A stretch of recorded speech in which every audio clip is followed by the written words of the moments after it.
आनंद कारण्य में बहुत सी राक्षसी आ गई, बड़ी घिनौनी। कोई बकरा खा रही थी, कोई खरगोश को आधा चबा गई थी, खून चिटा रहा था, हाथ में पकड़े हुए थी, कोई किसी हिरण को लिए हुई थी, तड़फड़ा रहा था लेकिन दांतों से नोच रही थी। ये विभत्स रस है, रस है, ये रस है लेकिन विभत्स रस है। विभत्स रस का भी जो ऊपर का रूप है, जिन मृगों का जिनका संस्पर्श संपर्क हो रहा है, वो ऊपर से ये जीव जनावर मत दिख रहे हैं, लेकिन इनके अनंत जन्मों के इतने पुण्य हैं जिनकी था यमराज नहीं कर सकता।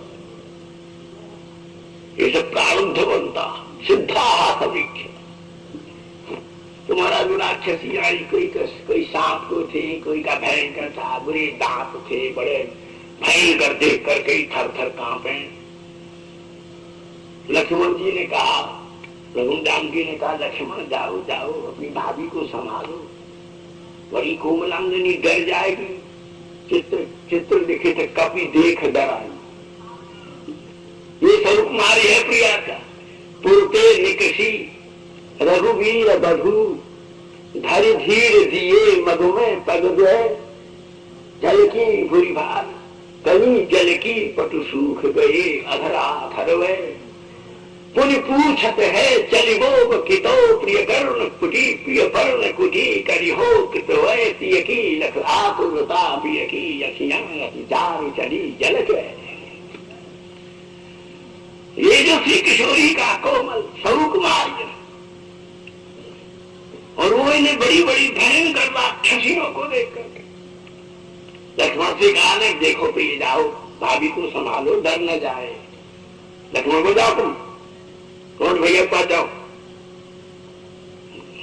मैं पत्नी की मर्यादा कर रही हूं। पत्नी का की भीरता मेरा स्वभाव नहीं है, तुम मेरी भयंकरता को नहीं जानते हो। बोले भाभी क्षमा करो, ऐसा क्या हो गया, बताओ तुम। बोले तुम क्या करोगी भाभी। बोले आज मैं वो कर दूंगी, प्रलय हो जाएगी। बोले क्या कर दोगी। बोले आज मैं इन राक्षसियों को ही श्री रामानुरागिणी बना दूंगी।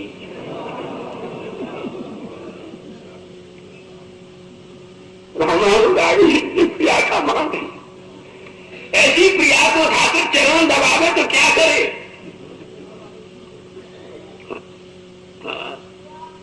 बोले इनको तो भाभी ये प्रेम का है। अब कोई स्त्री अपने पति से कहेगा अच्छी बात देखो कैसी है, कोई बड़ी भारी भयंकर गाली करूती हो, तुम्हारा ब्याह से कराओ, पति कहेगा हाँ खाता हूँ, मुझे मार डालो, इस चक्कर में मत गए। लेकिन किशोरी जी ने कहा इन सबसे ये सब तुम्हारी अनुरागिनी बनेगी। कृष्णावतार में ये लीला सत्यभामा जी ने करी, 16,000 महारानी जो कि भूमासुर के कारागार मधुर दशा से ग्रस्त थी, इन अभय रात्रि इनमें श्री राधा रानी के स्वरूप की कांति का विलास था। इसलिए श्री कृष्ण से कहा कि इनको द्वारका की महसी बनाने का मैंने वचन दे दिया। श्री भागवत में ये लीला, और वो दिव्या से दिव्य प्रासादों में विहार कर रही है। और यहाँ किशोरी जी कह रही है सबको मैं तुम्हारे महलों में ले जाऊंगी, वृंदावन ले जाऊंगी। वृंदावन तो वैकुंठ का महल है ना, विहार प्रासाद है ना, वहां ले जाऊंगी। अरे बोले क्या करोगी, ये सब जाएंगी। अरे बोले इनको ऐसी कर दूंगी भाव में, तुम्हारी कमजोरी मुझे मालूम है।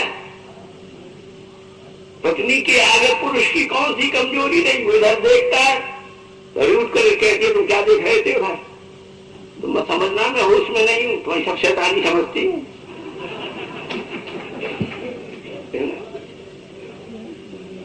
तुम्हारा जैसे किसी को कंखी कंखी से भी देखे तो कामता से नहीं छुप सकते। किशोरी कहती है रघुनाथ जी से मेरी भंगी से तुम नहीं छुप सकते, तुम्हारी हरकत तो मैं समझती हूँ। तो सब जगह तीन तरफ से टेढ़े हो, लेकिन मेरी आंखों में जब आते हो तो बिल्कुल सीधे, एकदम सीधे होकर के।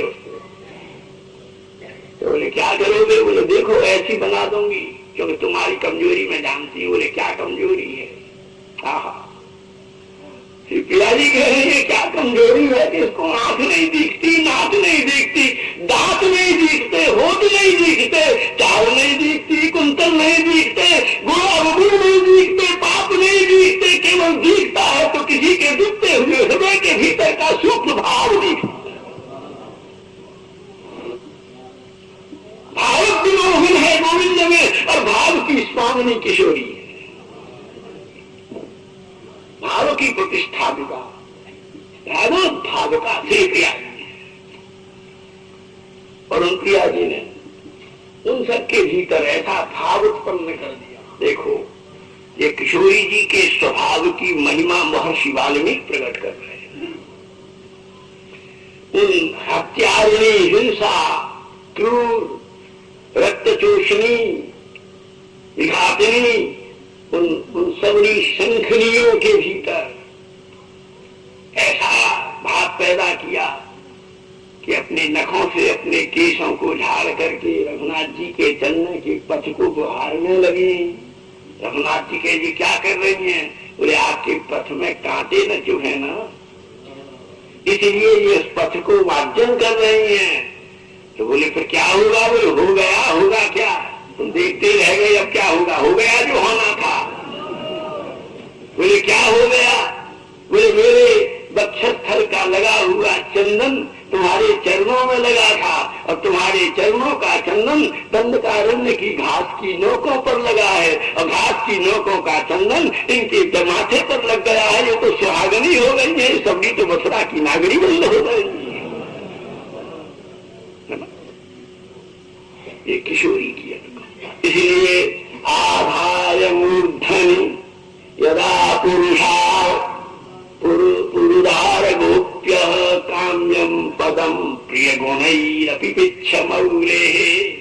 भगवान पिच्छमौली के कोई संपूर्ण गुणों के साथ उनके संपूर्ण रसमाधुर्य वैभव को प्राप्त किया है। श्रीमंतनी गोपिकाओं ने कैसे बोले श्री राधा चरण रेणु सेवन प्रभाव से और इसकी